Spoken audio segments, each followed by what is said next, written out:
How you do, cousins? It's Rusty again, and today we're going to look at a couple of tiny little grab bags of beads and jewelry that I picked up for cheap. And a lot of people would have just walked right by these, but I didn't, and I'm glad I didn't. I'm going to show you exactly what we find in there, how I might make a buck or two. Here's the deal, guys. I resell things for a living, and it's hard. It's a tough business. It's a lot of work. It's getting harder, but it doesn't have to be hard for you to do it on a limited basis. There's all kinds of stuff out there you can find and sell very easily and make really good profit on it. So whether you're doing it full time or you just want to sell a couple things around the house, I got some information that I think can help you. We're about to get into it, but if you haven't done so yet, please subscribe to the channel. And when you get done, if you have a thing or two to teach us, please leave a comment. We'd love to hear it. Here we go. No, I'm talking about a rusty how-to. Rusty how-to. How-to, cousins. It's Rusty. I did a short video recently just showing that I pulled these out just earlier today at a local thrift store. I was in the sewing section. All right. What do you mean? Well, I mean things like balls of yarn, thread, cross stitch, crocheting stuff, things like that. Okay, patterns, stuff you know your grandma might have around her house. Okay, stuff that people my age typically are not that interested in. But I always go to sewing areas. In fact, more and more these days, because I keep finding items that can be found in that section that a lot of people completely skip over that can have some good value. Now, I see that this, you can see that I paid $3 for this and $2 for that. And at first glance, you're probably thinking, Rusty, that just looks like a bunch of junk. All right, it's just a bunch of little beads, plasticky stuff for, little teenage girls to use to make a little necklace for himself. And you're not wrong entirely. But there are some things in here that just by doing a little bit of examination, I could tell that it was worth the $2 and $3. And so I've not actually inspected them super close out of this bag yet. I wanted to film myself doing it and show you and talk about it. And then at the end of the video, I will tell you, between 5 and 10 items that you can find in the sewing categories. And hopefully I can convince you that that should be an area if you're outsourcing to buy things to resell. You won't have to spend a whole lot of money, but they can turn really good profits. Let's get into this. Okay, folks, let's get into this. I'm going to start with this top one here. I'm just going to crack her open here. I'm going to rip it open and dump this stuff out. And I'm going to show you the stuff that I will immediately discard. Oh my goodness, I'm being real bad about spilling that, rolling all over the table here. I'm going to try to gather this stuff back up here a little bit. A couple of little tiny beads fell on my foot, but that's not a big deal. Okay, so sometimes I throw things away flat out. All right, but let me zoom in a little bit here for you. Also, if it's something I don't think is terribly valuable enough to sell on its own, sometimes I'll put it aside, like something like this, that doesn't look bad, but it's definitely costume and it's not valuable in and of itself, but I might put that in a lot of other things. And so, now this one seems to be, it's an earring, and it does not have its partner. So I may just get rid of that because I can't do a whole lot with it. It's not worth much and not made of any sort of precious metal. Here's a little butterfly. Now, looking around it, there's no precious metal in that, so I'm going to move that over too. And then a lot of these little beads, I will hold on to some of these beads, and not because they're terribly valuable by any sense, but I have several of the same kind, and I might be able to put these in with some other interesting looking beads or buttons or things, and that could just sweeten a pot of, a lot. And so I'm going to put that aside.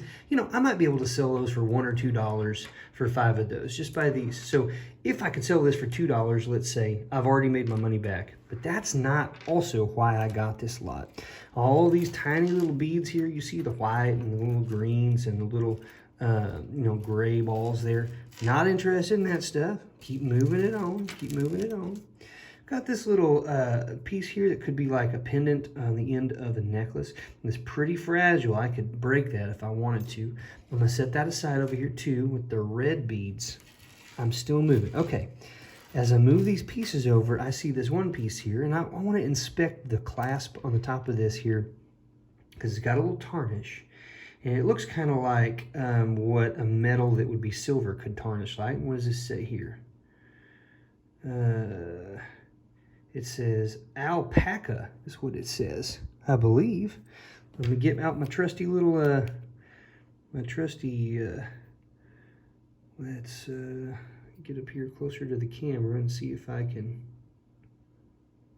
in the light, can we do it? I'm not real great at doing this, am I? Here with the camera, there we go. Look like it says alpaca. Alpaca is not an animal, but that may be the brand, right? And so I'm going to look up that brand before I just pitch this. It's kind of a cool looking color there, and this little pendant. So that's something I'll put to the side. I could probably sell that, especially if I polish that up a little bit. Here we have a little piece of what looks to be just kind of an opaque quartz a little bit, but it is also set up to be a pendant, so I could put that aside with these other two right here. And looky what I see here on the front of this. That's what I need to do, is turn it around this direction. And a light 925. 925 on that one. And 925 on this one, guys. That means sterling silver. So the little part here that holds on to these pieces are made of silver. That gives it value. And then these pieces by themselves might be somewhat interesting and valuable to people. They look like amethyst or some kind of quartz crystal. It's some kind of crystal, but they're kind of beautiful colors. It's partially purple and then partially kind of a lighter color. This is almost getting into like a fluorite colored green, like a lighter color. But I got two of those. I could sell them individually or as a pair, but there's made a silver, that clasp.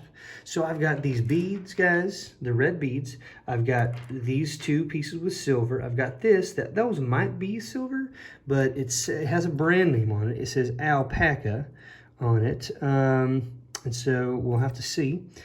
Moving on, we got this little clip here, and I want to see what this says, if it says anything. We're looking for maker's marks here. Okay, so maybe you can see this, maybe you can't. Right in here on the clasp, it says Liebo, Liebo USA. And there's a little, just like a little circle right there, but that's nothing else. But Liebo, that's going to be the brand name. And this is this is just like a little brooch kind of clip thing. Because it's signed, I'm going to look that up. So that's valuable, somewhat. We can probably sell that, no problem. All right, we're still moving along here. I've got all these tiny little beads. I'm going to move this here that I see and this little baggie here, and I'm going to get all these tiny little beads out of the way. Again, I can put all these tiny little beads in a little pouch, a little package, and maybe sell those along with the kind of discarded stuff from the next one I'm going to look at. This is like a little locket type thing. It screws. It's kind of bejeweled here. It's got these like purple stones. It's black, and it's like a glass here. So something could be put inside of that. I don't see a brand name as I'm looking. You can help me there. I don't see any sort of brand. So that doesn't like help me necessarily. But who knows? We'll put that over here. I'll do like maybe I'll use Google Lens or something to see what that might be. And then we got this little baggie here holding, it looks like a chain. And I don't know if it's a full necklace in and of itself or if it's just a chain, but let's dump her out here and see. Okay, so we've got this chain. It looks to be intact. So what I'm going to do is just kind of inspect, and I'm going to go to the clasp. And I want to look and see, is there any indication here that this might be made of silver or gold? I'm looking around. You can look on the ring itself, and you can look on the ring back here, holding it, and then on the clasp. So sometimes it'll be on this little part here where you pull it open, like that. Sometimes it's on that little tiny part right there that opens up. It'll say 925. And sometimes on the other surface. I'm not seeing an indication here, guys. So this is just made of some sort of metal, but it is an intact, nice chain. So if I get a pendant at some point, maybe I would put this with one of these pendants in order to have a chain. That just kind of adds to the interest and maybe the value of the whole piece to have that. Then finally, let's look at this piece real quick. All right, guys, let's take a look at this piece. I'm going to pull it up here for you. This is, it's made to be a pendant for the bottom of a necklace. All right. What I see first off is it is a striking looking piece. It's pretty, guys. It's got this cool twisted design. It has 2 stones at the bottom, and it has a clear set of stones running up here and all the way down. So what we want to do first off is turn it over and inspect it. Okay, the 2 things I noticed right away are that these 2 stones at the bottom are open in the back, allowing light to go through. So my guess is these are not glass. These are actually some sort of a gemstone. Second thing I notice is that all of these white stones do not have an opening in the back. And even though they are set with tiny little prongs, they're not just glued in there, they are not obviously valuable or precious enough that the maker wants us to be able to see the light through it to enhance it. That tells me that these are not diamonds. These are probably made of glass. They may be cubic zirconia, something like that. The next thing is when I look at these, what I believe to be gemstones just by looking at the back of them, is that they are prong set. Each has 4 prongs, and these are not flimsy prongs. I cannot open these up with my finger or my thumb. People who make jewelry with semi-precious and precious gemstones, they put a lot of effort into making sure that those stones are secured. You do not want to get a nice piece of jewelry only to have that piece of that gemstone fall out, because that's a big part of the value of it. Judging by the color on this, my guess is that you can see that this is sort of like a orangish approaching brownish color. This could be a garnet, but my guess is it's going to be something called smoky quartz. It's a quartz, but it has some sort of sediment or some kind of whatever the material is that as it formed, it gave it that sort of darker brownish color. You can kind of see right there. That's a really good, almost like tea. You know, if you had a glass of tea and you could see the color coming. It's actually very pretty and it goes well with this. I did inspect with my loop, and I did not see any markings on this. So I'm pretty sure that this is not made of sterling silver. It's possible that it is, that it has some sort of, maybe even a gold plating. I could do a scratch test on it to see. But I only paid $2 for this bag. Out of this bag, I got this beautiful pendant, even though it is just costume jewelry. I got this chain, which I can put with one or both of these pieces of like crystal of some kind, amethyst or something, with silver braces there at the top. I got this clip that is marked. I got another pendant here. This little thing, which is probably just going to be tossed in with something cheaper over here. This little pendant that I need to research what alpaca means or what the brand is. And then these beads I can throw out together. So for $2, guys, I could sell, my guess is, I could sell this for $4 or $5, unless I find out it's more valuable. A couple of dollars here. These, I maybe would put this in with these and the chain. Maybe sell that for, you know, start an auction at maybe $6, $8. This, I'm guessing, since it's signed, it could get me at least $5. And then this right here, even though it doesn't have gold or diamonds in it, it does have some nice stones, and it's a pretty little thing. If I found a cheap gold colored chain, I could sell this for maybe $15 or $20. So a $2 investment, not too bad. Let's move on to the next one. Let's jump on to the second bag here, guys. I'm excited with what I found in the first one. Makes me pretty happy. I'm going to drop those out. Those are in its own, oh, there's another one, its own little bag. Before we pour anything else out, let's just take a look at what we have here. These are several little, they look like, almost like snowflakes or like leaves or something. At the top of them, they have a little loop. Yeah, you can see that there, a little loop. So I don't know if these are made, what these are actually made for. It seems like if it was hanging from a necklace at the bottom, just the angle of that would be strange. So I'm not exactly sure what these are made for. If looking at the metal, I don't see any stamps or markings. So these are some sort of just base, not really valuable metal of any kind, but they're made for something. I will keep these aside in order to just research what they're made for. and then I could sell these as a lot possibly. But let's move on to the next bit. Now I need to be more careful this time because there's a lot of these tiny little beads that are just going to try to, look at that, they're just trying to spill out all over the place.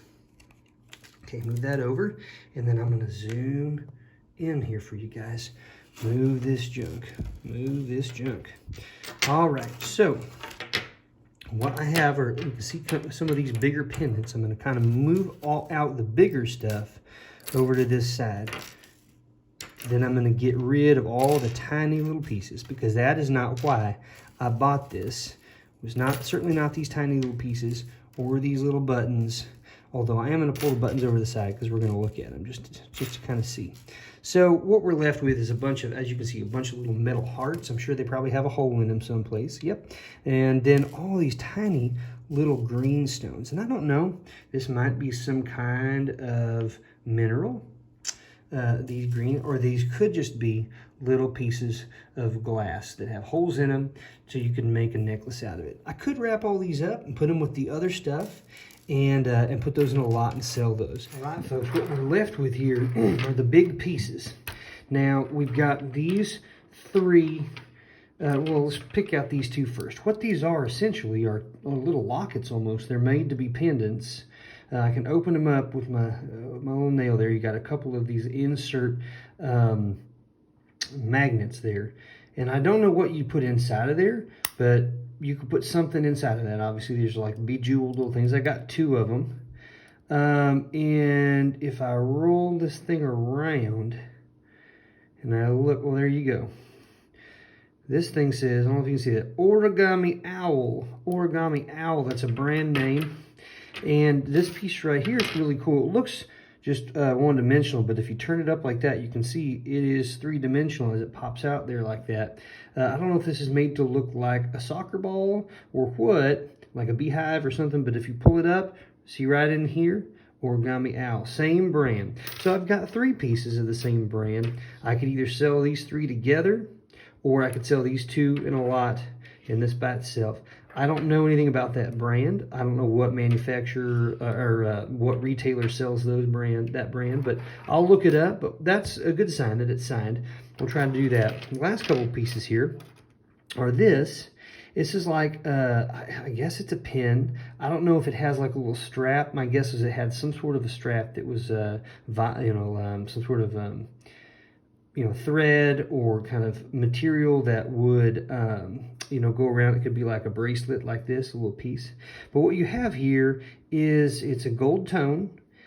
It has this blue looking type of stone up here. It's filled with these white stones on the top, and then on the back of the arrow, obviously, is what this shape is. It's got those as well where the feathers would be. Things that I noticed right off the bat. First off, I've seen this kind of thing before. It's trying to look like turquoise, but I can feel it with my nail. It's plastic. It's got like some fake little, little lines going through it to make it look, but it is not authentic. If you look at the back, there's no openings for the stones, so these are glued in, probably glass or plastic. And on the bottom here, we don't have a name of a manufacturer, but what we have instead is the shape of a little key and another little stone inset here. So I'll have to look up what jewelry maker kind of signs their stuff with a key shape, a shape of a key. That's just their way of saying, hey, this is who we are, instead of putting an actual name. So I'm not exactly sure how I'll market to sell that, but that was definitely a piece that could be sold, especially if I find out who made it. And then finally here, guys, there's this pin that kind of looks just like a costume piece of plastic or something, but this is an actual stone. I'll do a little research to figure out what that is. It's a purplish stone, but I can tell by the tarnish and the way that this looks that I thought this is the piece I saw. I thought it would be worth $3, and it very obviously, very easily marked there on the bottom. It says 925. Well, doggone you, light. There you go, 925, right there. You can see it. And so this is sterling silver, guys. It's very heavy. This alone would sell for between $5 and $10, maybe more, just off the weight of the silver, because it's pretty heavy. I paid $3 for this whole lot. I got all of this stuff I can sell. So let me just pull in everything that I have that I know I could sell and make some money off of from these 2 little bags here. Got these, got this little pendant, if you recall. Got this thing that says alpaca. We got these red beads. I got this liba clip, and then this chain. All of this, guys, $5. And I believe, I'm pretty confident, that in selling these things individually, I could get, $10 for this, probably $4 or $5 for that, 15. Right here, I could get 10 for that, 25, probably 5 for that, 30. These things, probably 5 for all of these, 35. Probably another 10 for these in the chain, 45. And then let's just say another 5 for these. So I think I can turn $5 into $50 very easily with this lot, and that's not including the little beads and stuff I could throw in a larger lot later on. So guys, just because you might not think, you might look at a thing real fast and say, oh, it's just beads, pay closer attention. Now, I'm just going to tell you right now, if you're still sticking around, these are the things to look for, guys. You're looking at it. First off, if you're in the sew-in area, one thing to look for is jewelry mixed in with bags of beads and thread and stuff like that. Beads, sometimes cheap stuff, can be not just high-end costume jewelry, but things actually made of silver or gold. So one thing you look for is actual jewelry. Another thing you want to look for is components of jewelry, like the clasps, like the rings, pieces like this that go on the top of pendants, chains themselves, and the clasps and latches on chains. Anything that has to do with jewelry making that is for repair or putting them together, I've found countless times. I've found little containers that are sorted with little cubes and stuff with various stuff. Most of it's junk, but in there will be clasps made of silver, or there will be little rings made of 14 karat, 12 karat gold, and it's just mixing with everything else, and that stuff will certainly sell. Another thing to look for are scissors, vintage scissors, ones that are shaped like a crane or a bird, small ones made in Germany, or old vintage ones from the US can sell for great money. You also want to look for Halloween-oriented or Christmas-oriented like embroidery things where you can make, let's say, a stocking for Christmas, to put in gifts and stuff, that sort of thing, or make an ornament out of a thing, like a stitching guide. Those can sell very, very well also. And then actually some old needlework related things can actually sell really well. Then there's also, and I've never found this personally, but I've heard that sometimes you can find tobacco silks. Old, they have a picture of a sports player or something on that came in old tobacco tins. Sometimes people will sew those together and make a pillowcase out of it or something like that. If you take those apart, those individual silks can sell for $100 or more a piece, believe it or not. So don't neglect going through by the sew-in area. You might find some fabrics made of silk, old napkins or scarves or stuff from the 40s, 50s, or 60s from Italy. Those can sell really well. And there's even more, guys. So keep a lookout for those kinds of things. Don't neglect to go by the sew-in area at your local thrift store. Hope that helps, guys. Take care. You're still here. Shoot, you're one of my favorite cousins. Guys, I hope that information helped you just a little tiny bit. We're going to be doing a whole lot more of these coming up soon. We've got a bunch of content we're going to drop this week and next. Please stick around, and if you have something to say, please leave us a message. We'd love to hear from you. Take care now. Rusty